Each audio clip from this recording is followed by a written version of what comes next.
Hello everyone. आज का जो हमारा टॉपिक है बहुत छोटा है, बट एक चीज़ बता दूं, इस वीडियो को मुझे स्टार्टिंग में आपको जब मैंने सेल टॉपिक स्टार्ट किया था तभी मुझे बता देना चाहिए था, बट मैंने ध्यान नहीं दिया। तो आज मैं आपको बताने वाली हूँ सेल ऑर्गेनेल्स यानी कि कोशिकांग की थोड़ी सी इंपॉर्टेंट बातें जो कि आपको डेफिनेटली 1 से 2 नंबर कंफर्म दिलाने वाली। ठीक है, ये चीज़ ध्यान रखिएगा। तो देखिए, कोशिकांग के आपको क्वेश्चन क्या पूछता है, सीधे सीधे क्वेश्चन पूछ लेता है, डबल मेम्ब्रेनस, सिंगल और मेम्ब्रेनलेस। यानी कि ऐसे कौन से कोशिकांग हैं जिनमें क्या होती है, 2 लेयर यानी कि 2 मेम्ब्रेन पाई जाती है। ऐसे कितने कोशिकांग हैं जिनमें सिंगल मेम्ब्रेन यानी कि एक परत पाई जाती है, और ऐसे कितने कोशिकांग हैं जिनमें एक भी मेम्ब्रेन नहीं पाई जाती। ठीक है, तो देखिए ध्यान रखिएगा, जो डबल मेम्ब्रेनस होते हैं यानी कि जिनमें डबल मेम्ब्रेन बाउंडेड ऑर्गेनेल्स होते हैं, वो सिर्फ और सिर्फ कितने हैं, वो 3 है, याद रखिएगा। ठीक है, जो डबल मेम्बर्ड होते, डबल का मतलब हो गया 2, तो 2 कितने होंगे, 3। ये चीज़ याद रखिएगा अपने दिमाग में, सिर्फ 3 होते। वो कौन कौन से, एक तो माइटोकॉन्ड्रिया जो कि कल की क्लास में हमने पढ़ा था माइटोकॉन्ड्रिया के बारे में अच्छे से।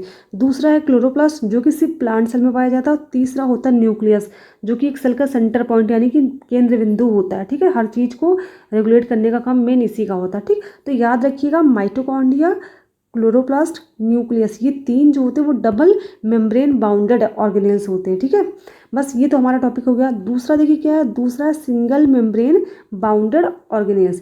यानी कि ऐसे कितने ऑर्गेनेल्स हैं जो कि सिंगल मेम्बर्ड होते हैं, यानी कि जिसके चारों तरफ सिर्फ एक लेयर पाई जाती है। ठीक है, तो ऐसे होते हैं 4।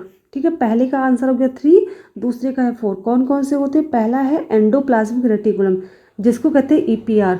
दूसरा है गोल्गी बॉडी जिसको गोल्गी एपरेटस भी कहते हैं। तीसरा है लाइसोसोम। और चौथा है वैक्यूल्स जिसको रिक्तिका कहते हैं। ठीक है, आपने रिक्तिका, इसलिए मैंने इसको रिक्तिका बता दिया क्योंकि बहुत से बच्चे हिंदी मीडियम के हैं जिनको ये चीज़ हिंदी में पता होगी, इसलिए मैंने रिक्तिका यहाँ बता दिया। बाकी चीज़ें तो इंग्लिश में हिंदी में सब सेम है। ठीक, तो ये याद रखिएगा। तो आपको सिर्फ सिंगल मेम्ब्रेन जो होते हैं और डबल मेम्ब्रेन जो होते हैं वो याद करने के एक बार से 2 बार 3 बार आप देखेंगे ना, आपको अपने आप दिमाग में बैठ जाएगा। ठीक है, रटने की बिल्कुल भी ज़रूरत नहीं है। अगर आप साइंस के स्टूडेंट हैं, आप टीजीटी पीजीटी की तैयारी कर रहे हैं, तो ये बच्चों वाली चीज़ें याद करने की है ही नहीं। आप 2-4 बार पढ़ेंगे, अपने आप आपको रिवाइज हो जाएगा। ठीक है, याद हो जाएगा अच्छे से। अब देखिए लास्ट वाला जो है, इसको याद करने की ज़रूरत नहीं है। अगर आपने पहला दूसरा समझ लिया तो बाकी जितने भी बचते हैं, जैसे राइबोसोम तो बहुत इंपॉर्टेंट है। ये कैसा होता है, मेम्ब्रेनलेस होता है। ठीक है, क्योंकि राइबोसोम जो होता है वो बैक्टीरिया में भी पाया जाता है।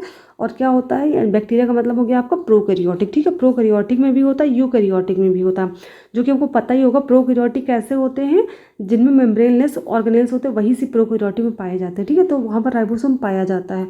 तो जो मेम्ब्रेनलेस होते हैं उसमें राइबोसोम हो जाएगा, सेंट्रियोल हो जाएगा, cilia, flagella, centrosome, cytoskeleton structure, basal bodies, microvilli, nucleolus जो कि न्यूक्लियस के अंदर पाया जाता है। ठीक है, ये सब कैसे होते हैं, मेम्ब्रेनलेस होते हैं। ठीक है, तो हमारा टॉपिक यहीं खत्म होता है। अगर आपको कोई भी डाउट हो तो प्लीज़ कमेंट्स सेक्शन में जरूर बताइएगा। अगर आपको कोई भी टॉपिक मुझसे पढ़ना है तो वो भी कमेंट्स सेक्शन में आप बता सकते हैं। और अगर आपको कोई भी मतलब लगता है कि मेरी वीडियो में कुछ भी चेंजेस होने चाहिए, कुछ सुधार होना चाहिए, तो प्लीज़ वो भी आप अपना सुझाव दे सकते हैं। मैं उसको ज़रूर सुधारने की कोशिश करूँगी। ठीक है, धन्यवाद।